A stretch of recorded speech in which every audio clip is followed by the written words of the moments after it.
ഈ മനുഷ്യന്മാർക്ക് മാത്രം മതിയോ ആഘോഷങ്ങളൊക്കെ? പ്രേതങ്ങൾക്കും വേണ്ടേ ആഘോഷിക്കാൻ ഒരു ദിനം? ഇന്ന് ഒക്ടോബർ 31 ലോകം മുഴുവൻ ഹാലോവിൻ ദിനത്തിന്റെ ആവേശത്തിലാണ്. ആത്മാക്കളുടെ ദിനമാണ് ഹാലോവിൻ എന്നറിയപ്പെടുന്നത്. ഈ ദിവസം മരണപ്പെട്ടവരുടെ ആത്മാക്കൾ വീടുകൾ സന്ദർശിക്കാൻ എത്തുമെന്നതാണ് വിശ്വാസം. പ്രേതങ്ങളും പിശാചുക്കളും മന്ത്രവാദികളും വിവിധ സിനിമകളിലെയും കഥകളിലെയും വിചിത്ര കഥാപാത്രങ്ങളും തെരുവുകളിൽ നിറയുന്ന മാന്ത്രിക ദിനം. സാധാരണയായി വിദേശ രാജ്യങ്ങളിൽ വലിയ രീതിയിൽ ആഘോഷിക്കാറുള്ള ഈ ദിനം ഇന്ന് ഇന്ത്യയിലും കേരളത്തിലുമെല്ലാം യുവജനങ്ങൾക്കിടയിൽ തരംഗമായി മാറിയിട്ടുണ്ട്.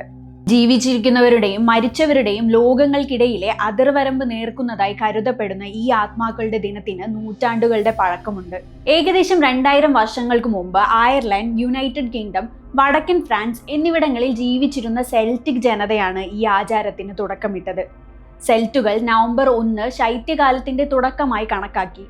ഒക്ടോബർ 31 വിളവെടുപ്പ് കാലത്തിന്റെ അവസാനവും ഇരുണ്ട ശൈത്യകാലത്തിന്റെ തുടക്കവുമായി അടയാളപ്പെടുത്തി. അവർ എല്ലാ വർഷവും നവംബർ 1 സാമീൻ എന്ന പേരിൽ ഒരു ഉത്സവം ആഘോഷിച്ചിരുന്നു.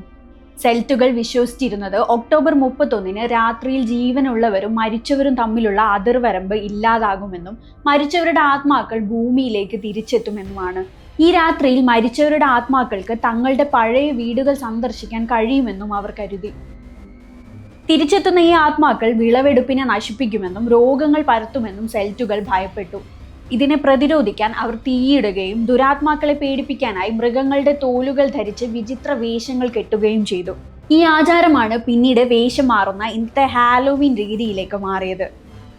പിന്നീട് 8ാം നൂറ്റാണ്ടിൽ ഗ്രിഗറി 3 മാർപ്പാപ്പ നവംബർ 1 എല്ലാ വിശുദ്ധന്മാരെയും ആരാധിക്കാനുള്ള ദിവസമായ ഓൾ സെയിൻറ്റ്സ് ഡേ ആയി പ്രഖ്യാപിച്ചു.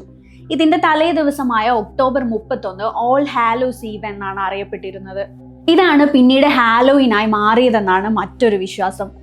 ഇങ്ങനെ പുരാതനമായ ആചാരങ്ങളും ക്രിസ്ത്യൻ വിശ്വാസങ്ങളും കാലക്രമേണ കൂടിച്ചേർന്നാണ് ഇന്നത്തെ ഹാലോവീൻ ആഘോഷം രൂപപ്പെട്ടത്.